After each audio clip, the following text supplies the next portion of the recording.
California is home to Silicon Valley and Hollywood, Napa Valley and the Central Valley, and just generally world-famous beaches and mountains all around. You would be hard-pressed to find another subnational state in the world as powerful and culturally prominent as California. Despite this, California is still just a state within the larger United States. But what if it was a country instead?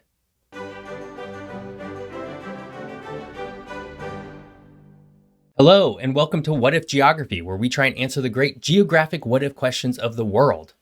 I'm your host, Jeff Gibson, and today we're talking about California as its own country. As the most populous state, California has the economic means, agricultural regions, and diverse population to make for a pretty convincing country.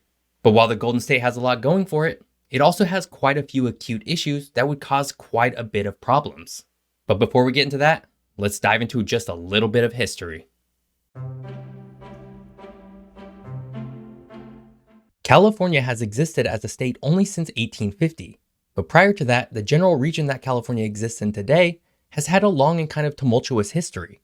You see, the history of California can really be broken out into 5 distinct periods.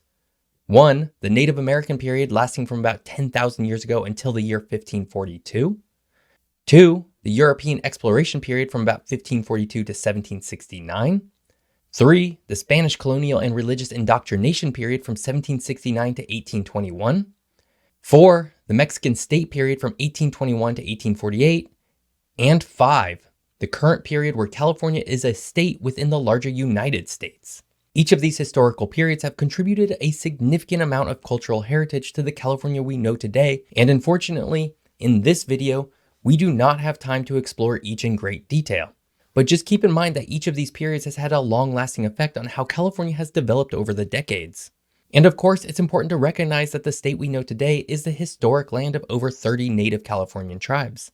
And as with all indigenous tribes in the United States, these people were systematically and forcefully removed from their homes and placed into much smaller reservations. This period of time is commonly referred to as the California Genocide, in which the native Californian population was reduced from about 150,000 in 1848 to fewer than 16,000 in 1900. Now, prior to California becoming a state, it was a territory of Spain and then Mexico respectively. This history is partly why California, to this day, continues to be heavily influenced by Mexican culture and the Spanish language in a way that few other states share. Throughout its history as a state, California underwent multiple periods of explosive population growth. This includes the California Gold Rush from 1848 to 1855, where people swarmed into the state in order to mine for gold. Then there was the late 1800s period where California's population officially surpassed 1 million people, the post-Great Depression period where American citizens flocked to California and the West at large for better opportunities, and the post-World War II period where housing construction and GI loans lured millions of former soldiers and their families to the Golden State. Between 1870 and 1950, California went from being the 24th most populous state to the 2nd most populous state. That's incredible growth. The modern history of California can be described as a series of booms with very few busts. Time after time, California was able to seamlessly move from one economic generator to the next, which fostered a pattern of growth that really no other states within the United States has seen. Today, California is the largest and most culturally prominent state within the United States, and this makes it pretty easy to think of it as its own country. But before we get into what California would look like as a country today, if you're enjoying this video, now would be a great time to subscribe. More fun What If Country videos are just one click away. Today, California is situated in the southwest corner of the contiguous United States and is bordered by Oregon to the north, Nevada and Arizona to the east, and Mexico to the south. But while its longest border is shared with the state of Nevada, its most important is with Mexico. This is because of the San Diego-Tijuana border crossing. Today, the border crossing is the busiest in the Western Hemisphere with approximately 120,000 vehicle crossings, 63,000 pedestrian crossings, and 6,000 truck crossings every single day. In some ways, despite being part of 2 completely separate countries, the San Diego-Tijuana metro area is more connected to each other than to other cities of their own respective countries. Of course, as its own country, every border crossing would become much more important. So while today, the land borders shared with Arizona and Oregon are relatively benign, additional infrastructure would be needed, and the 2 primary border entry points with Nevada would become much more complicated. Particularly in Lake Tahoe, where the resort town is literally divided in half by the border of California and Nevada. And the border entry point along I-15 connecting Los Angeles to Las Vegas would also become much more complicated, as Las Vegas would remain a huge destination for Californians driving to the city for vacation. In terms of size, California would not necessarily be a small country, but it also wouldn't be amongst the largest.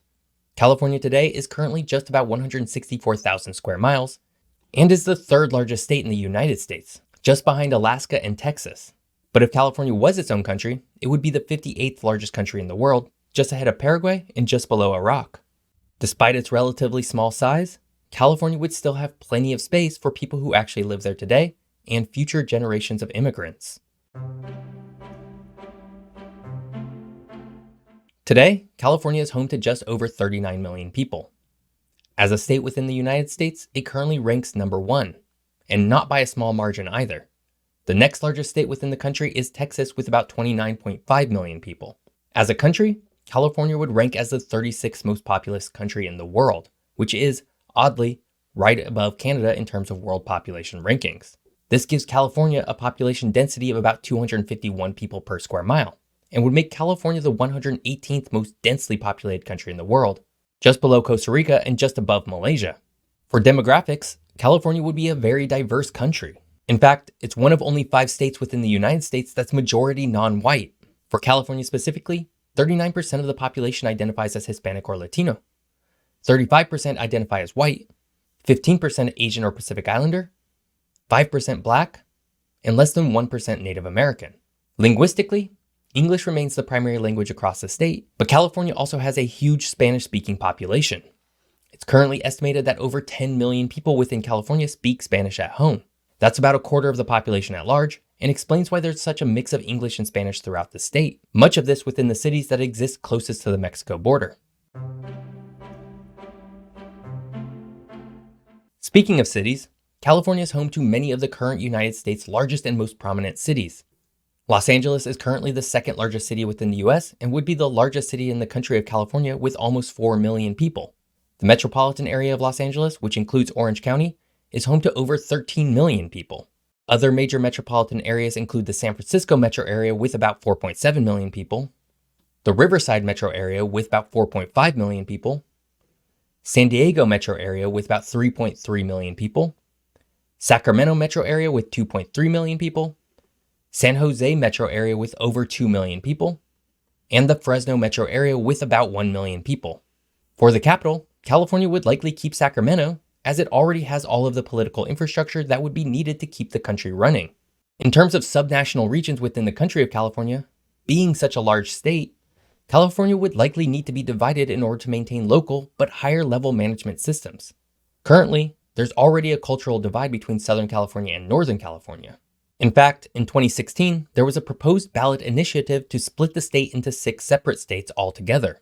Those regions are Jefferson in the north, North California, Silicon Valley, Central California, West California, and South California.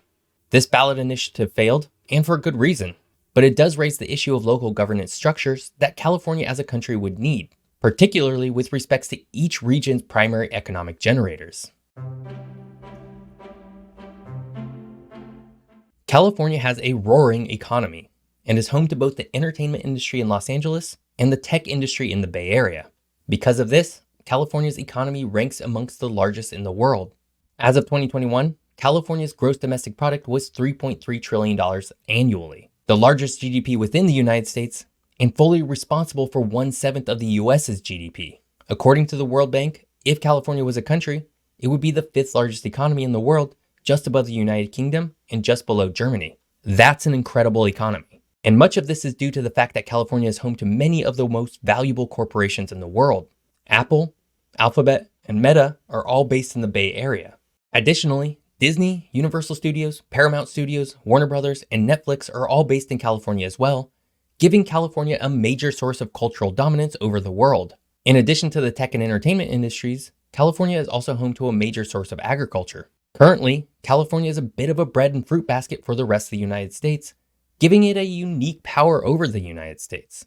Today, California grows over 17 major crops, including fruits, grains, and manufacturing crops such as cotton. It's also a major exporter of dairy, poultry, and beef. While this is all well and good for California's economy, it's all at considerable risk because of some acute natural disasters. California as a country would face some considerable climate change related natural disasters. Today, California is undergoing one of the worst droughts it has ever had to deal with. And unfortunately, California gets a significant source of its water from outside its border via the Colorado River, which itself is at risk due to serious drought. If California were to become its own country, figuring out its water issues would become a very serious national security concern. Fortunately, California happens to have a considerable coastline, which means desalination is a possibility, albeit a very expensive one. In addition to and exacerbated by the drought, California currently has to deal with annual major wildfires. These wildfires have caused considerable damage to the state and will remain as a major hurdle for California to deal with as its own country. And of course, California is home to the San Andreas fault line. Stretching from Southern California to Northern California, the fault line has caused major damage in both the San Francisco Bay Area and the Los Angeles region. In 1996, the Northridge earthquake caused billions of dollars in damage to Los Angeles. Luckily for California at the time, the federal government of the United States paid for most of the repairs to the city. As its own country, California would need to deal with all of these natural disasters by itself, and that would be a huge challenge. California would make for a very impressive country. Its population is diverse and unique. Its economy, powerful and wealthy. But despite all of this, California has very serious and unique issues that would be a challenge to take on by itself. That's not to say California couldn't do it, but it would not be easy. I hope you enjoyed today's episode on California as its own country. If you did, please subscribe to my channel. And if you want to watch more of my What If Geography videos, you can do so here. Thanks for watching. See you next time.